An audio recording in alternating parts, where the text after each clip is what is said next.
Jack और Janet small अपनी दो बेटियों के साथ एक पुराने से डुप्लेक्स घर में शिफ्ट हुए थे। उनका पिछला घर एक हरिकेन की बाढ़ से तबाह हो गया था। अब वे एक नई जगह आए थे, नए सपनों और एक बेहतर जिंदगी की उम्मीद लेकर। शुरू में तो सब अच्छा चल रहा था। कुछ ही महीनों में जैक का अपनी जॉब में प्रमोशन हुआ और उसने सोचा कि अब वह अपने इस घर को अच्छे से पैसे लगाकर रेनोवेट करेगा। पर जैसे ही घर के रिपेयर्स और रेनोवेशन का काम शुरू हुआ, घर में अजीबोगरीब चीजें होने लगी। धीरे धीरे घर की चीजें इधर उधर होने लगी। कई बार रिपेयर में काम आने वाले टूल्स और इक्विपमेंट्स गायब हो जाते और फिर अपने आप उसी जगह वापस आ जाते जहां से वे गायब हुए थे। घर के एक कमरे की दीवारों पर अजीब से काले निशान थे। जैक ने उन निशानों के ऊपर पेंट के 3-4 कोट्स करवाए, लेकिन कुछ ही दिनों में वे काले निशान फिर से वापस आ गए। जैक ने कई बार खुद भी उन दीवारों को पेंट किया, लेकिन 3-4 दिनों के बाद वे काले निशान हमेशा वापस आ जाते। शाम को जैक टीवी देखने बैठा तो अचानक उसके टीवी में आग लग गई, मानो किसी ने उस पर बम फेंक दिया हो। जैक ने कई इलेक्ट्रिशियंस को घर की वायरिंग चेक करने के लिए बुलाया, पर कभी कोई गड़बड़ी नहीं मिलती। एक बार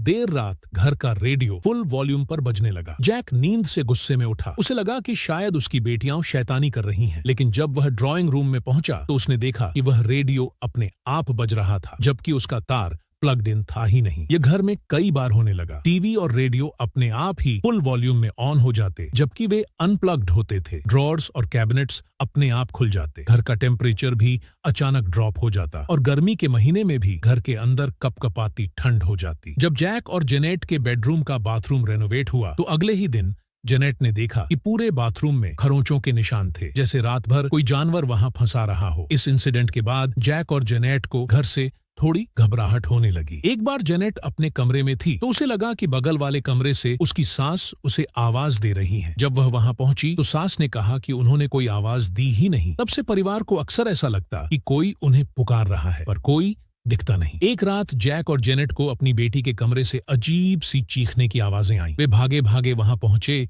तो उनकी बेटी का चेहरा पसीने से भीगा था। वह कमरे के कोने की ओर देखकर बहुत डरी हुई थी। वह बार बार कह रही थी कि उस कोने में कोई है जो बेहद डरावना है और हवा में उड़ रहा है। पर जैक और जेनेट को वहां कुछ नहीं दिखा। जब लाइट्स ऑन की गईं तो बेटी को भी कुछ नहीं दिखा और वह शांत हो गई। अगली शाम जेनेट किचन में काम कर रही थी। अचानक उसे ठंडी हवा का झोंका महसूस हुआ। फरवरी का महीना था। उसने सोचा कि शायद किचन की खिड़की खुली रह गई होगी। जब वह खिड़की बंद करने मुड़ी तो पाया कि खिड़की पहले से ही बंद थी। जैसे ही वह वापस पलटी, उसके रोंगटे खड़े हो गए। किचन के कोने में एक काली परछाई थी जो हवा में उड़ रही थी। एक परछाई जिसका कोई चेहरा नहीं था, फिर भी लग रहा था जैसे वह जेनेट को ही देख रही हो। जेनेट को लगा कि शायद वह हेलुसिनेट कर रही है। उसके हाथ पांव डर से सुन्न हो गए। वह काली परछाई धीरे धीरे उसके करीब आई और फिर उसके पास से गुजरकर दीवार के आर पार चली गई। उसी दिन जेनेट की सास ने भी बताया कि उन्होंने भी उस काली परछाई को देखा है। धीरे धीरे उस काली परछाई का दिखना आम बात हो गई। जैक और जेनेट का शक अब यकीन में बदल गया था। उन्हें समझ आने लगा कि उनके घर में कोई स्पिरिट है, पर क्योंकि वह किसी को हार्म नहीं कर रही थी, इसलिए उन्होंने उन चीजों के साथ रहना शुरू कर दिया। कुछ समय बाद जेनेट और जैक की ट्विंस बेटियां हुईं और तब से सब कुछ बदल गया। एक दिन जैक अपनी बेटियों के साथ लिविंग रूम में बैठा था, तभी सीलिंग से अजीब सी आवाज आई, जैसे कोई कुछ उखाड़ रहा हो। जेनेट ने ऊपर देखा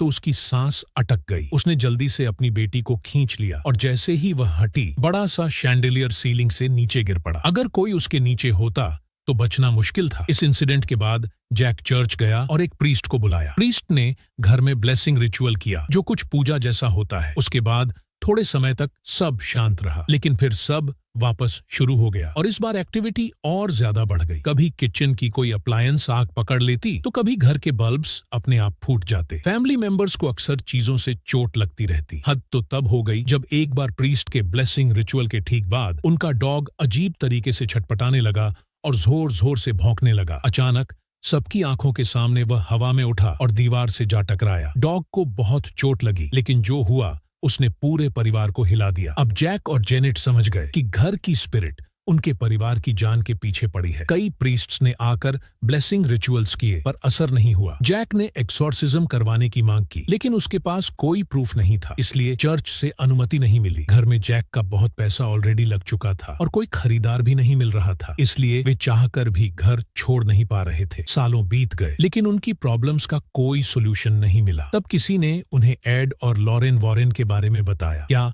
एडोलर एंड वॉरेन स्मल फैमिली को बचा पाएंगे या कुछ और बहुत भयानक होगा? जानने के लिए देखिए the Conjuring smalls family case का दूसरा पार्ट अगले संडे। तब तक के लिए बाय।